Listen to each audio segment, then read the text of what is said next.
अस्सलाम वालेकुम स्टूडेंट्स। आज के इस लेक्चर में हम एक्सरसाइज 4.4 स्टार्ट करने जा रहे हैं।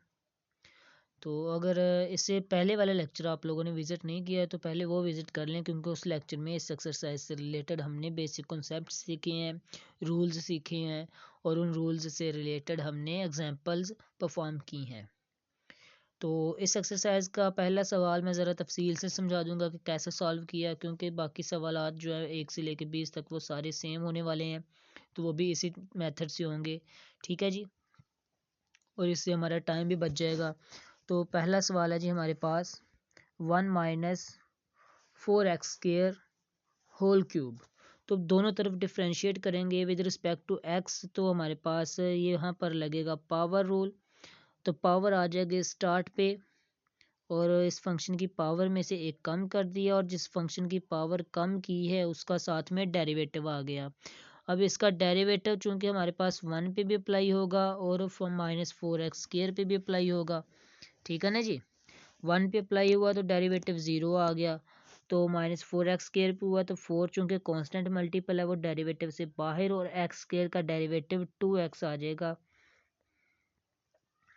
ठीक है जी, और ये साथ में नहीं आएगा।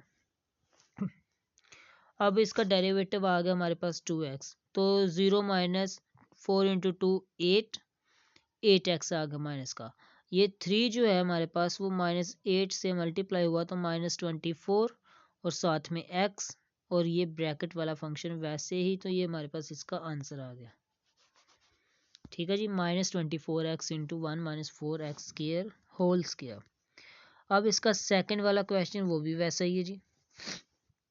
पावर स्टार्ट में आ गई, पावर से एक लेस हो गया, जिसकी पावर कम की उसका डेरिवेटिव आ गया, जो कि हमारे पास 14x-3 आया।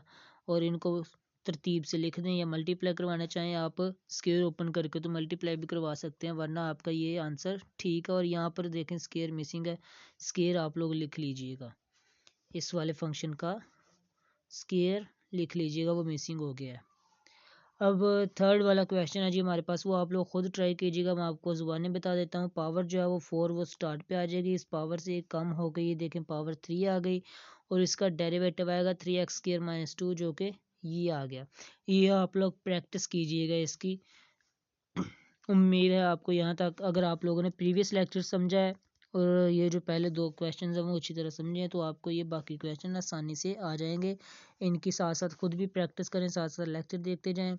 अब ये स्क्वायर रूट है हमारे पास, स्क्वायर रूट को हम लिख सकते हैं पावर 1/2, पावर आ जाएगी, डेरिवेटिव जब दो बोथ साइड्स पर अप्लाई करेंगे तो पावर आगे स्टार्ट में पावर से एक लेस हो गया, यानी कि 1/2 में से 1 माइनस करेंगे तो -1/2 आंसर आएगा, और जिस फंक्शन की पावर कम की है उसका डेरिवेटिव आ गया साथ में। अब डेरिवेटिव हमारे पास आ जाएगा 4x, और 4x से हमारे पास ये 2 कैंसिल हो जाएगा, तो आंसर आ जाएगा 2x/2x² + 3 स्क्वायर रूट। अब ये जो -1/2 है बटे में जाके +1/2 हो जाएगा, और +1/2 जो पावर होती है वो स्क्वायर रूट के इक्वल ही होती है, तो इसको हमने स्क्वायर रूट लिख लिया। ठीक है जी, पांचवा सवाल भी उसी तरह स्क्वायर रूट वाला ही है। स्क्वायर रूट यानी कि 1/2 स्टार्ट में आ गया, 1/2 से एक लेस किया तो -1/2 पावर में आ गया, और जिसकी पावर कम की उसका डेरिवेटिव 2x + 2, यहाँ से 2 कॉमन आता है, कॉमन लिया तो इस 2 से कैंसिल हो जाएगा, और हमारे पास बाकी जो बचा वो आंसर है जी। ठीक है जी, अब एक्सपोनेंशियल फंक्शन है जी, ये बहुत आसान है। एक्सपोनेंशियल फंक्शन का डेरिवेटिव ये होता है कि एक्सपोनेंशियल फंक्शन वैसे का वैसे लिखा जाता है, और उसकी जो पावर में होता है फंक्शन उसका डेरिवेटिव साथ मल्टीप्लाई हो जाता है, जो कि एक्स का डेरिवेटिव एक्स के रिस्पेक्ट से 1 होता है, वो मल्टीप्लाई होगा तो हमारे पास आंसर यही आएगा। अब ये वाला फंक्शन है तो ये वैसे का वैसे लिखा गया जी एक्सपोनेंशियल फंक्शन, और x² + 1 का डेरिवेटिव जो कि 2x आया और वो मल्टीप्लाई हो गया साथ में। ठीक है बच्चों, अब ये -5 चूंकि कांस्टेंट मल्टीपल है तो ये डेरिवेटिव से बाहर आ गया, और e⁴x का डेरिवेटिव e⁴x वैसे का वैसा, और 4x का डेरिवेटिव होता है 4, और जो कि 4 -5 से मल्टीप्लाई होकर -20, और ये e⁴x वैसे का वैसा। ठीक है बच्चे, ये बड़े आसान से सवालात हैं। अब ये देखा जाए तो e⁴x जो है हमारे पास उसकी पावर 3 है। अब e की 2 पावर्स हैं तो दोनों पावर्स आपस में मल्टीप्लाई भी हो सकती हैं। अगर आप चाहें तो उसको दोनों तरीक़ों से हल कर सकते हैं। पहला मेथड ये है कि आप पावर जो 3 है उसको स्टार्ट पे ले आएँ, पावर से एक लेस कर दें और जिसकी पावर कम की उसका डेरिवेटिव। अब इसका डेरिवेटिव हमारे पास हमने स्टार्ट पे जो सॉल्व किया है, ये देखें e raise to power x का डेरिवेटिव, तो वो ई एक्स ही आता है, e raise to power x ही आता है, ठीक है ना। तो वो e raise to power x ही आएगा। अब इसकी पावर है 1 और इसकी पावर है 2, बेस है सेम, तो दोनों पावरें जमा हुई थी, आंसर आ गया 3। तो ये आंसर आ गया हमारे पास 3 ई रेज़्ड पावर एक्स और होल पावर 3। इसके अलावा दूसरा मेथड ये है कि चूंकि दो पावर्स हैं, दोनों पावर्स मल्टीप्लाई हो गई, ये ज़रा इजी मेथड है। अब इसका डेरिवेटिव, ये फंक्शन वैसे का वैसा, और ऊपर जो इसकी पावर है उसका डेरिवेटिव, और वो 3 आएगा और 3 साथ में मल्टीप्लाई हो गया। ये ज़रा इजी मेथड है, ये आप लोग अप्लाई कर लीजिएगा। अब ये देखा जाए तो हमारे पास 2x स्क्वायर ओवर ई रेज़्ड पावर x है, तो ई रेज़्ड पावर x जो है वो ऊपर जाके पावर माइनस में हो जाएगी। दोनों तरफ डेरिवेटिव अप्लाई करवा दें। 2 चूँकि कांस्टेंट मल्टीपल है वो स्टार्ट पे चला जाएगा। अब अगर आप लोगों को एक्सरसाइज 4.3 से रिलेटेड जो बेसिक कॉन्सेप्ट से और एक्सरसाइज 4.3 अगर याद हो, तो हमने उसमें प्रोडक्ट रूल भी सीखा था। तो यहाँ पर आप लोग प्रोडक्ट रूल अप्लाई करेंगे। पहला फंक्शन वैसे का वैसा, दूसरे फंक्शन का डेरिवेटिव, दूसरा फंक्शन वैसा, पहले फंक्शन का डेरिवेटिव। तो इसको आप सॉल्व करेंगे ई रेज़्ड पावर माइनस एक्स वैसे ही, और इसकी जो पावर में आ रहा है माइनस एक्स उसका डेरिवेटिव, और ये एक्स स्क्वायर का डेरिवेटिव हमारे पास 2x होता है, ठीक है बच्चों। बाद में इनको आप लोगों ने मल्टीप्लाई करवा देना आपस में। माइनस एक्स का डेरिवेटिव -1 होता है, तो ये हो गया माइनस एक्स स्क्वायर इंटू ई रेज़्ड पावर माइनस एक्स, और ये 2x ई रेज़्ड पावर माइनस एक्स, यहाँ से ई रेज़्ड पावर माइनस एक्स और एक्स कॉमन आ गया। तो हमने क्या किया जी, यहाँ से एक x और e raised power minus x, यहाँ से एक x और e raised power minus x common ले लिए, और हमारे पास ये आंसर आया। अब यहाँ से देखा जाए तो ई रेज़्ड पावर माइनस एक्स जो है वो बटे में जाके पॉजिटिव हो जाएगा, तो ये आंसर आ गया। इसी तरह अब लोगार्थमिक फंक्शन के क्वेश्चंस आ गए, तो लोगार्थमिक फंक्शन में यहाँ पर जो एफ ऑफ एक्स आएगा वो बटे में लिखा जाएगा, ये लिखा गया जी बटे में, और इसका डेरिवेटिव साथ मल्टीप्लाई हो जाएगा, और वो डेरिवेटिव आता है 5, तो 5 से 5 कैंसिल, तो आंसर है 1/x। इसी तरह हमारे पास ये वाला फंक्शन बटे में लिखा गया, ठीक है जी, ये देखें बटे में लिखा गया डेरिवेटिव के बाद, और इसका डेरिवेटिव साथ में मल्टीप्लाई हो जाएगा, तो x/5 का डेरिवेटिव 1/5। तो ये जो x/5 है ये बटे में है, तो इसको यानी कि लिख सकते हैं 1 तक डिवाइड x/5। तो ऐसे डिवाइड करने का मेथड ये है कि इसको मल्टीप्लाई में लिखते हैं, और ये जो नेक्स्ट वाली फ्रैक्शन है उसका रेसिप्रोकल ले लेते हैं, तो इसको हम लिख सकते हैं 5/x। तो इस सारी की सारी फ्रैक्शन को, ये जो फ्रैक्शन है इसको हमने लिखा 5/x, और साथ में 1/x मल्टीप्लाई, 5 से 5 कैंसिल, तो आंसर आया 1/x, ठीक है जी।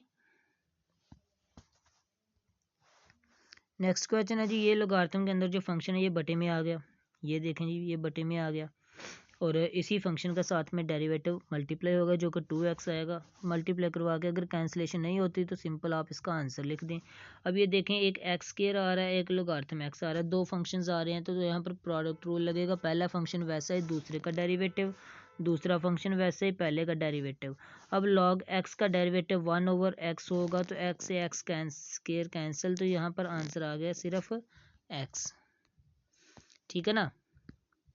और यहाँ पर एक्स स्क्वायर का डेरिवेटिव 2x आता है, यहाँ पर कोई कैंसिलेशन नहीं, तो ये आपस में मल्टीप्लाई हो गए और ये हमारे पास आंसर आ गया। अब ये देखें ये जो फंक्शन लोगारिथम के अंदर है ये बटे में चला जाएगा और इसका डेरिवेटिव साथ ज़रब हो जाएगा। अगर कुछ कॉमन आगे कैंसिल नहीं हो रहा तो आप लोग कैंसिल ना करें, वैसे ही लिख दें, ये भी आंसर ठीक है। अब यहाँ पर भी दो फंक्शंस आ रहे हैं हमारे पास, तो पहले फंक्शन प्रोडक्ट रूल लगेगा, पहला फंक्शन वैसे, दूसरे का डेरिवेटिव, दूसरा वैसे ही, पहले का डेरिवेटिव, ठीक है जी। अब लॉग एक्स स्क्वायर जो है 1/x स्क्वायर हो जाएगा, और और ये जो एक्स स्क्वायर है उसका डेरिवेटिव साथ आएगा 2x, ये देखें 2x आ गया साथ में, और ये x प्लस 3 का डेरिवेटिव 1 ही होता है, क्योंकि x का डेरिवेटिव 1 और 3 का डेरिवेटिव 0। ठीक है जी। यहाँ पर ये log x स्क्वायर वैसे का वैसा। अब ये x से x स्क्वायर कैंसिल, तो x रह गया सिर्फ, और ये हमारे पास आंसर आ गया। इसके बाद कोई मज़ीद कैंसिलेशन नहीं होती। अब 17 वाला क्वेश्चन है, log x की पावर 3। यहाँ पर प्रोडक्ट रूल लगेगा। देखें जी, e raise to power x की पावर जब 3 आई थी तो वो पावर्स थी जो आपस में मल्टीप्लाई हो सकती थी, और इसको लिख सकते थे e raise to power 3x। अब यहाँ पर ये जो 3 है इसको हम नहीं लिख सकते यहाँ पर x की पावर में। ठीक है ना जी। तो ये वैसे ही पावर जो है वो तमाम लॉगरिथमिक फंक्शन की पावर है, पूरे के पूरे फंक्शन की। ठीक है, तो ये पावर रूल लगेगा। पावर स्टार्ट में आ गई, पावर से एक लेस हो गया, और इस फंक्शन की पावर log x की कम की थी तो उसका डेरिवेटिव आ गया, और इस फंक्शन का डेरिवेटिव होता है 1/x। और ये तीनों चूंकि कैंसिलेशन हो नहीं रही तो तीनों आपस में मल्टीप्लाई हो जाएंगे और आंसर आ जाएगा हमारे पास। अब क्वेश्चन नंबर 18 है जी, ये भी हमारे पास पावर रूल लगेगा। पावर स्टार्ट में पावर से एक लेस और जिसकी पावर कम की उसका डेरिवेटिव। ये आप लोग परफॉर्म कीजिएगा, क्वेश्चन इजीली हो जाएगा।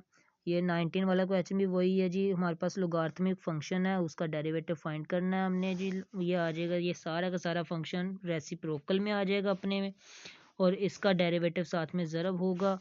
अगर तो कैंसिलेशन होगी तो ठीक, वरना आप ऐसे का ऐसा ही लिख दें इसको। अब ये आ गया हमारे पास 10x/log x। अगर देखा जाए तो 10 हमारे पास कांस्टेंट मल्टीपल है तो ये बाहर चला गया, और log x की जो पावर है वो माइनस में चली गई। अब ये दो फंक्शंस हो गए। यहाँ पर लगेगा प्रोडक्ट रूल। अगर आप चाहें तो यहाँ पर कोशेंट रूल भी लगा सकते हैं। ये देखें यहाँ पर लिखा हुआ है कि कोशेंट रूल, चूंकि ये कोशेंट में आ गया, डिवाइड में आ गया, तो कोशेंट रूल भी लगा सकते हैं, जैसे आपको सूटेबल लगे। तो पहला फंक्शन वैसा ही, दूसरे का डेरिवेटिव, दूसरा फंक्शन वैसा, पहले का डेरिवेटिव। तो इसको सॉल्व किया जी, हमारे पास ये -1 पावर आ गई स्टार्ट में, इस पावर से एक कम हो गया और इसकी पावर कम की थी, उसका डेरिवेटिव आ गया। और x का डेरिवेटिव x के रिस्पेक्ट से 1 होता है, तो ये पावर माइनस में है तो बटे में जाके पॉजिटिव हो गई। यहाँ तक उम्मीद है आपको समझ आया होगा। इससे नेक्स्ट चलते हैं।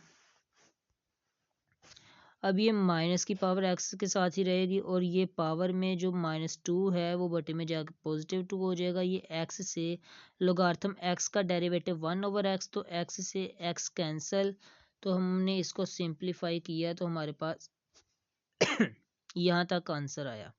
अब इसका आप एलसीएम लेके आंसर लिख सकते हैं, चाहे तो आप लोग इस तरह से भी रहने दे सकते हैं। तो ये हमारे पास इसका रिक्वायर्ड आंसर था। इससे नेक्स्ट चलते हैं जी, हमारे पास चेन रूल के क्वेश्चंस हैं जी।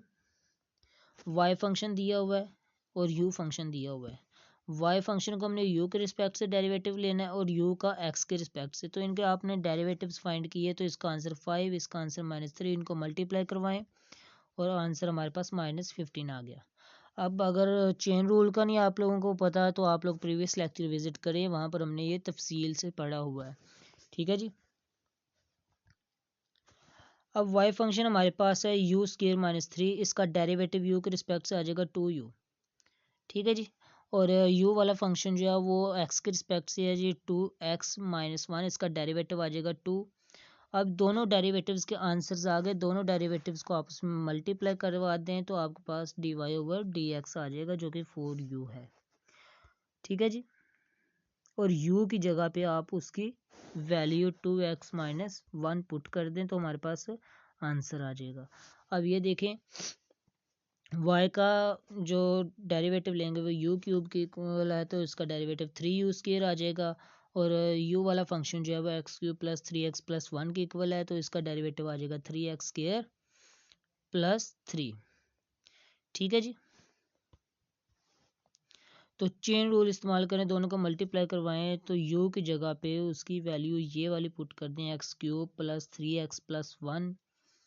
जब आप पुट करेंगे तो हमारे पास ये एक्स की फॉर्म में आंसर आ जाएगा। 9 कैसे आया, ये 3 और ये वाला 3 आपस में मल्टीप्लाई हुए तो इसका आंसर 9 में आ गया। 9 into x square plus 1 into x cube plus 3x plus 1 whole square. 24 वाला क्वेश्चन है जी, वाई फंक्शन दिया हुआ यू की फॉर्म में, यू वाला फंक्शन है जी एक्स की फॉर्म में। दोनों को डेरिवेटिव्स फाइंड किए, पावर रूल लगा के दोनों को मल्टीप्लाई करवा दिया, यू की वैल्यू पुट कर दी तो हमारे पास आंसर आ गया। ठीक है जी, ये d y over d u और ये d u over d x, इन दोनों को मल्टीप्लाई करवाया और जहाँ जहाँ पे हमारे पास यू आ रहा है वहाँ वहाँ पे हमने उसकी वैल्यू पुट कर दी। ओके हो गया बच्चों। यहाँ पर हमने डायरेक्ट पहले से वैल्यू पुट कर दी है ना, तो बाद में वैल्यू पुट करने की ज़रूरत नहीं पड़ी। इससे नेक्स्ट लास्ट वाला क्वेश्चन है जी, एफ जो फंक्शन है वो ई की फॉर्म में दिया हुआ है और जो जी ऑफ एक्स है वो एक्स की फॉर्म में है। अब ई चूँकि कांस्टेंट है और उसकी पावर में भी 4 है, वो भी कांस्टेंट है। अब वेरिएबल तो आ ही नहीं रहा, तो अब कांस्टेंट का डेरिवेटिव यू के रिस्पेक्ट से हमारे पास 0 होता है, तो ये डेरिवेटिव 0 आ गया। ठीक है जी, तो इधर जो हमारे पास स्क्वायर रूट एक्स का डेरिवेटिव है वो आ जाएगा 1/2x स्क्वायर रूट। अब इन दोनों को मल्टीप्लाई करवाएंगे तो हमारे पास d y over d x क्या आ जाएगा, 0 आ जाएगा। तो ये हमारा आज का लेक्चर था, उम्मीद है आप लोगों को अच्छे से समझ आया होगा। तो नेक्स्ट लेक्चर में मिलते हैं, अल्लाह हाफिज़।